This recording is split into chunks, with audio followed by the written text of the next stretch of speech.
Sampurasun, assalamualaikum warahmatullahi wabarakatuh. Apa kabar sahabat di rumah? Semoga selalu dalam keadaan sehat walafiat dan tetap semangat selalu. Kita lagi ngejalanin ibadah puasa, harus tetap sehat, harus tetap semangat, dan apalagi ya, Bib? Kuat. Iman. Oh gitu, oke. Seperti biasa saya ditemenin oleh Habib Muhammad Noval Syami Alatas. Dan seperti biasa juga Habib akan berbagi kisah kepada sahabat-sahabat di rumah ataupun dimanapun berada. Sekian purnama akhirnya kita syuting lagi ya Habib ya, dengan kesibukan masing-masing, dengan kesibukan Habib, dengan kesibukan saya. Akhirnya dipertemukan lagi untuk membawa kisah kepada teman-teman di rumah. Langsung aja, tapi sebelum itu, sebelum kita lanjutin, di subscribe dulu ya Bib ya. Tonton video-video yang belum kalian tonton, di subscribe, di like, share, and comment, di share sebanyak-banyaknya, biar kita terus tetap semangat membawa kisah kepada teman-teman semua di rumah.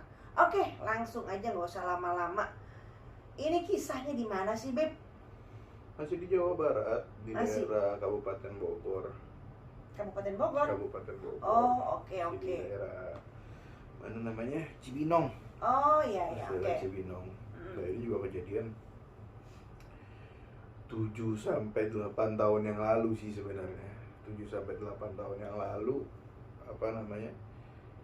jadi di satu daerah Cibinong itu ada terkenal tempatnya namanya Ilmu Medu namanya. Medu itu kayak barang yang ditanam untuk ngelindungin satu kawasan. Oke. Gitu. Jadi misalkan ada orang yang nanam medu itu buat ngelindungin pohon rambutan biar nggak dicolong sama orang gitu kan.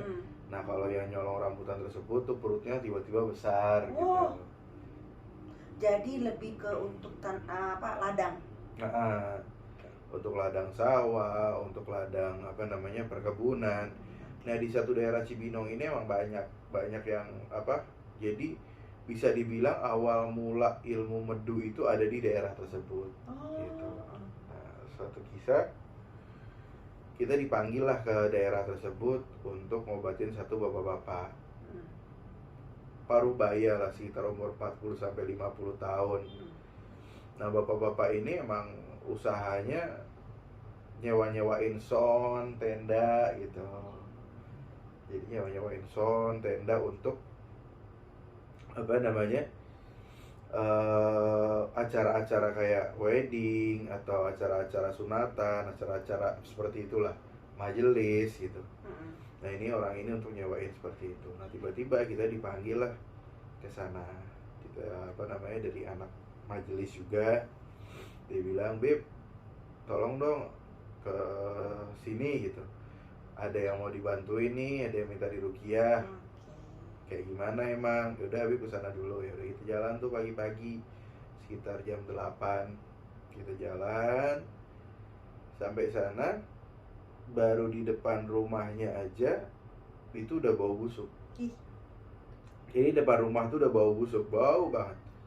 Gue kirain sampah atau ada bangke. Tanya, ini kenapa bau gitu kan? Maaf, ya emang begitu. Jadi ini bapak ngeluarin bau busuk kayak begitu. Jadi bukan dia keluar air besar, bukan. Jadi emang dari badannya itu keluar bau busuk gitu.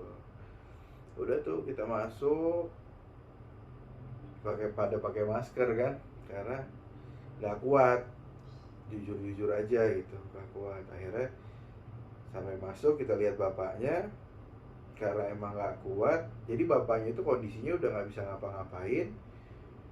Perutnya besar, terus ya itu ngeluarin aroma nggak sedap, bau busuk. Akhirnya saya keluar dulu, saya bilang, panggil anak-anaknya, Habib gak kuat, maaf, kalau bisa beli beli pewangi sama kopi yang nggak pakai gula gitu kan, kopi giling lah atau kopi apa. Akhirnya dibeliin dulu tuh, kita nunggu. Saya ngerokok, ngopi dulu di depan sambil nyari tahu nih kenapa gitu kan. Ada anak satu, anaknya ada 3. Nah yang beli itu laki-laki. Nah yang perempuan sama laki-laki nungguin kita gitu kan, kita ngobrol. ini kenapa awalnya, udah berapa lama. Ternyata sudah 3 bulan seperti ini. Cuman lama, cuman awalnya emang nggak ngeluarin bau busuk. Tiba-tiba di pertengahan, jadi 1,5 bulan bapaknya masih bisa jalan, cuman perutnya tuh dari besar tambah besar gitu. Dia bilang, nah setelah 1,5 bulan barulah tiba-tiba ngeluarin bau dan bapaknya udah nggak bisa jalan. Oke. Gitu. Oh udah lama ya, dia bilang. Jadi awalnya gimana? Saya tanya seperti itu ke keluarganya. Nah menurut keluarganya, saat ada panggilan di suatu daerah, nah daerah yang saya sebutin tadi itu di daerah Cibinong, dia masang tenda, udah dikasih tahu sama orangnya bahwa batas tanahnya dia itu sekian, nggak boleh ngelewatin batas tanah itu karena udah dipatok, ya kan. Nah mitosnya emang yang ngelewatin patokan itu kena lah namanya medu tadi gitu, karena udah ditanemin di situ, karena haknya orang tersebut jangan sampai dipakai, dibilang gitu. Cuman namanya manusia, namanya orang nggak peduliin mungkin kan, dianggap remeh. Nah dianggap remeh, biarinlah orang sedikit doang, ibarat kata biar ada space untuk panggungnya itu enak gitu, dipasanglah di situ. Nah habis dipasang di situ, pulang dari situ langsung sakit, langsung apa namanya, keringet dingin katanya, terus perutnya juga sakit kayak ada yang nusuk-nusuk, dan mulai dari situ perutnya mulai gemuk. Nah kita tanya, nah orang yang di situ udah ngasih tahu belum? Udah, makanya bapak nih ngeyel tadi bilang kan, apa namanya, meremehkan satu itu tradisi di situ lah, udah di situ. Ya udah Bismillah, anaknya datang, saya bilang siramin dulu di samping bapaknya kopinya sama semprot-semprotin pewangi. Nah dilakuin, lumayan nih. Akhirnya saya minta garam, saya minta sirih, saya minta kelapa hijau saat itu. Udahlah kita proses. Saya bawa saat itu 3 orang, saya sama anak majelis 3. Akhirnya kita kelilingin tuh bapaknya. Posisi bapak itu tidur? Wah tidur, nggak bisa ngapa-ngapain, telentang aja. Udah tuntang ya Bib ya? Karena perutnya kan besar. Oke. Perutnya besar. Nah saya di bagian perut, ada yang di bagian perut sebelah sini, sama kepala sama kaki. Akhirnya kita baca wirid sakran, kita baca ratib al-atas saat itu. Nah saat kita baca wirid itu goyang-goyang, bapaknya kesakitan. Cuman nggak bisa nggak bisa gerak, cuman gini-gini aja gitu, gelisah, kayak kesakitan gitu. Emang ngomong masih bisa sih, sakit, cuman badannya tuh kayak kaku, cuma goyang begini aja. Terus perutnya tuh kayak apa ya, kayak ada yang jalan lah, kayak ada interaksi di perut itu, kayak ada yang jalan gitu. Begitu.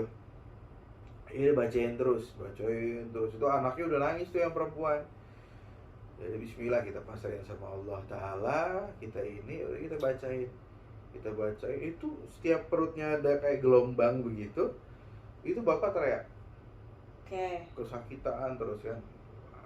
Terus kita wirid sakrot. Nah saya garam itu saya taruh di satu wadah, tambahin sirinya saya rendam di garam. Habis itu saya tempelin di pusernya.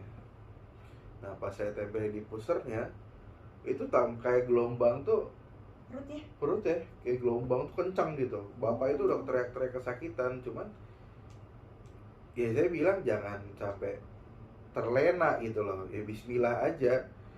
Kalau memang ini ya kita minta yang terbaik lah sama Allah Ta'ala, ya kan, dalam proses ini gitu. Akhirnya bismillah, kita baca wirid lagi, kita tempelin di pusernya, di perutnya sampai di dadanya. Itu tempel. Nah saat baca wirid ketiga kali, habis setelah tempel daun sirih itu, nah daun sirih itu pas dibuka udah keluar darah. Jadi dari pusar itu keluar darah. Ya Allah. Keluar darah kotor lah, darah kotor. Ya udah kita ganti lagi sirih, terus kita baca. dan emang ngeluarin bau yang enak lah, gimana ya, ya kita juga mau busuk. muntah kan, nah bau busuk gitu. Kita itu terus kita wiritin sambil, nah anaknya karena mungkin lihat bapaknya itu suruh kita stop, cuman kan nggak bisa karena emang proses Iya. gimana ya, dia bilang stop it, kesian bapak. Ya, Saya bilang aneh itu. ya nggak bisa, ini harus terus. Akhirnya kita terusin, nah itu kelihatan tuh perutnya tambah kayak apa namanya, gelombang-gelombang gitu. Kita tempelin terus keluar darah lagi, tempelin keluar darah lagi terus. Cuma memang ada perubahan, agak kempes. Itu pun gede banget, kayak orang hamil kembar lah. Kembar 3 lah ibarat kata, gede banget emang. Ya, besar lah, laki-laki. Nah itu lagi-lagi terus. Nah pas udah, nah dari darah keluarlah nanah tuh. Berarti itu bau banget. Cuman ya gimana lagi, kita terusin aja lah, bismillah. Walaupun kita juga sempat muntah kan, gak kuat baunya. Baunya pasti. Terus. Nah pas itu di dapur plafonnya meledak. Plafonnya meledak, tapi nggak ada apa-apa, cuma meledak aja, hancur, bener-bener hancur. Jadi tiba-tiba plafon atas nih hancur di dapur. Terus kita wiritin terus, akhirnya udah mau selesai sebenarnya, udah ada perubahan gitu loh, udah kempes. Nah si anaknya ini lari nepok saya, udah selesai, udah nggak usah, kesian bapak kesakitan. Ya udah, saya udah jelasin, dia tetap apa namanya, tetap begitu, mau udahan, ya udah kita lepas. Udah kesian bapak nangis, ya udah saya nggak mau tanggung jawab nih kalau emang ada apa-apa, karena nggak tuntas emang prosesnya begitu. Akhirnya ya udah kita keluar, kita ngerokok di situ. Nah teman kita tanya, Beb gimana Beb? Ya udahlah, mau gimana lagi, orang kita nggak diizinin lagi. Iya betul. Mau gimana, ya kita istirahat dulu lah, istirahat.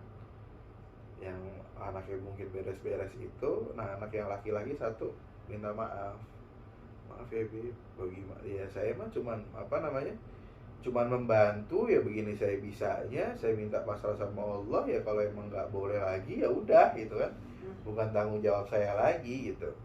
Akhirnya udah kita pulang, rokok, ngopi, ngobrol sebentar, kita pulang. Nah saat kita pulang penasaran, pengen lihat tempat yang dipasangin tenda itu. Gitu. Ini berarti di luar dari diskusi keluarga tadi ya. Di luar diskusi keluarga. Dan saat kita pulang itu, saya penasaran, pengen lihat di situ, katanya apa namanya, karena ini gitu. Kita lihat, kita telusurin jalan di alamat yang tadi diobrolin sama anaknya itu, ketemulah di situ. Emang benar ternyata ada bekas tancepan apa namanya, panggung. Panggung.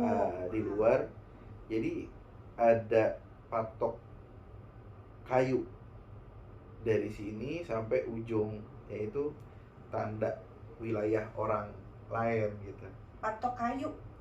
Jadi payu sini sana, jadi tinggal kita harus lurus aja gitu. Ya kita emang bekas panggung ngelewatin patok kayu tersebut. Nah kita lihat, kita berhenti di situ dulu, kita injak di situ. Oh emang benar, jadi kerasanya tuh tangan tuh panas banget. Kalau apa namanya ini, oh ya udah, berarti emang benar di sini daerah tersebut emang masih pakai yang seperti itu gitu. Nah udah, kita balik ke kontrakan saat itu, ke base camp majelis. Kita ngobrol dulu di situ sama anak-anak majelis, sama yang tadi ikut. Gimana nih, kalau mintain tolong lagi ya udah, kita nggak mau, Habib nggak mau gitu, karena dia sendiri yang udah nggak mau gitu kan. Ya udah Bib, nanti saya omongin sama orangnya gitu kan. Tapi kalau misalkan 1 hari ini kita tungguin masih dipanggil lagi, ya saya mau. Cuman lewat dari 1 hari ini, saya nggak mau. Iya. Nah, gitu. Males gitu kan, soalnya ya udah kita sampai muntah-muntah ibarat kata, sampai ya apa nahan bau itu gitu buat dia, biar insya Allah yang terbaik dari Allah Ta'ala kasih. Cuman ya diginiin ya udah, mungkin ya memang kasihan kan karena ngelihat bapaknya teriak-teriak kesakitan ya, cuma mau gimana lagi, memang prosesnya seperti itu gitu. Ya udah kita tunggu. Saya nggak pulang tuh, saya masih di base camp majelis gitu. Kita tunggu sampai satu hari itu sampai malam, sekitar jam 10 malam nggak ada kabar, karena malamnya saya ada acara di Bogor. Ya udah saya ke acara, pulang dari saya ke acara, cuman pas kita arah mau pulang itu hidung tuh kayak masih ada bau busuk gitu, ngikutin. Iya. Cuman nggak nyengat kayak yang di sana. Saya bilang, waduh. Saya bilang dalam hati, kasihan nih, nggak tuntas soalnya. Terus saya jalan sampai rumah, saya acara, besok pagi langsung dapat kabar dari anak majelis itu, majelis kita bilang, Bib, itu bapaknya udah mati. Innalillahi. Jadi itu udah meninggal. Oh ya udah, saya bilang, Bang Habib suruh ke sana. Males ah. Begitu. Iya, mau ngapain lagi? Benar. Bukan kita gak mau menerima undangan atau apa, cuman ya males aja gitu. Nah, sekarang gini Bib, kita kembali kepada ilmu medu sendiri gitu ya. Nah, emang ilmu medu itu awalnya tuh untuk apa sih? Buat ngejaga wilayah. Kan biasanya kan orang-orang tuh banyak nyolongin perkebunan. Nyolongin rambutan, nyolongin pisang, nyolongin apa yang buat perkebunan di situ, mata pencarian orang situ katanya dulu begitu. Nah, ditanaminlah itu biar nggak ada yang nyolong. Gitu. Jadi bukan karena biarkan, kalau pada zaman dulu tuh kan kalau kita beli tanah kan takut nih tanahnya kena gitulah ya. Nah, apa tujuannya itu juga gitu? Nah, itu juga sama. Jadi biar nggak ya ini hak saya, jangan ambil hak orang lain, sebenarnya itu gitu loh. Tapi misalkan itu bapak itu izin sama yang punya tanah, itu is okay sebenarnya, nggak apa-apa. Kalau sudah punya izin, cuman kan bapak ini kan nggak izin. Oh gitu. Main naruh aja, akhirnya kena lah ilmu itu. Oke. Berarti itu ilmu, kalau saya ambil kesimpulan udah lama ya Bib ya? Ilmu lama. Apa emang berasal dari Bogor? Iya, jadi emang dari daerah situ yang punya wilayah Bogor Cibinong situ. Walah. Awalnya di situ. Yang punya ilmu itu tuh di situ. Bukan dari daerah mana enggak. Gitu. Dari situ. Dari situ. Ya? Dari situ. Nah, kalau menurut Habib, apa dari ilmu medu ya? Nah, bangsa maksudnya goibnya itu berupa apa sih biasanya? Biasanya ditaruh tergantung apa ya? Tergantung orang ngeliat. Sebenarnya ada yang kadang badannya besar, ada yang ular, ada yang makhluk-makhluk seperti itu, tergantung bagaimana ketakutan orang mungkin ya, atau bagaimana orang memvisualkan goibnya itu gitu. Cuman kebanyakan yang mungkin ular. Nah, yang ada dilihat. Kalau yang ngambil kan anak kecil tau sendiri kan, suka kalau namanya di daerah perkampungan gitu suka ngambil tadi tuh buah-buahan gitu kayak rambutan atau mangga kalau lagi panen. Nah, kalau yang ngambilnya anak kecil, apa ada reaksi juga? Ada. Ya Allah Tuhan. Tetap kena. Nah, makanya kalau misalkan anak itu langsung minta maaf, itu nggak apa-apa. Gitu. Jadi kalau misalkan ya ngambil terus emang niatnya nyolong, ya udah kena. Ada reaksinya berarti ya? Berarti nggak macam-macam tuh teman-teman. Jadi ya percaya nggak percaya ya, hal-hal kayak gitu masih ada di sekeliling kita, khususnya di daerah Cibinong tuh. Jadi kalau misalnya ada keluarganya yang habis mencuri ngambil mangga orang atau rambutan orang, terus tiba-tiba sakit, ya nggak ada salahnya untuk minta maaf. Kita nggak tahu ya, wallahualam, kalau ternyata orang tersebut menggunakan ilmu medu atau whatever apapun itu ya jangan dilakuin gitu loh, minta maaf aja gitu ya.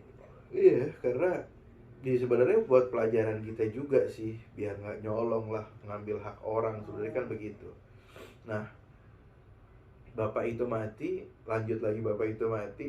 Nah anehnya itu sampai benar-benar saat prosesi nguburnya juga bikin daerah itu viral, heboh gitu loh. Karena apa namanya, ini cerita ya, saya nggak lihat langsung karena saya nggak mau datang saat itu. Anak majelis yang itu datang. Nah, itu sampai dibawa ke keranda, pas mau dikuburin, diangkat jenazahnya, masukin ke liang lahat, itu kayak orangnya tiba-tiba kepleset dan jenazah itu masuk aja gelinding gitu. Gelinding, udah tutup sampai katanya lupa ya kayak mumun itulah, tali pocongnya lupa dilepas, dan itu viral di situ jadi polling pocong keliling. Oh, astagfirullah. Jadi tali pocongnya nggak dibuka. Nah, itu langsung viral lah di situ jadi polling karena ada kedengaran setelah dikubur, terus tiba-tiba hujan, jadi nggak sempat untuk benerin lagi kan. Jadi gelinding, terus nggak sempat dipapanin, jadi kayak longsor gitu, numpuk. Kesian ya.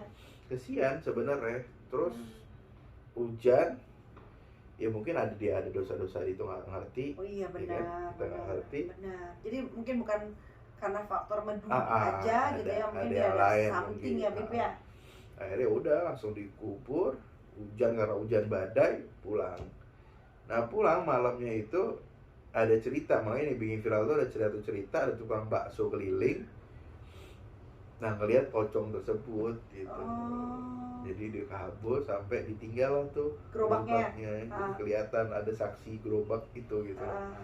Akhirnya jadi viral tuh sampai lama sih, sampai 4 bulan 5 bulanan viral. Di daerah situ ada polling lah. Polling, istilahnya polling. Pocong keliling gitu. Walah.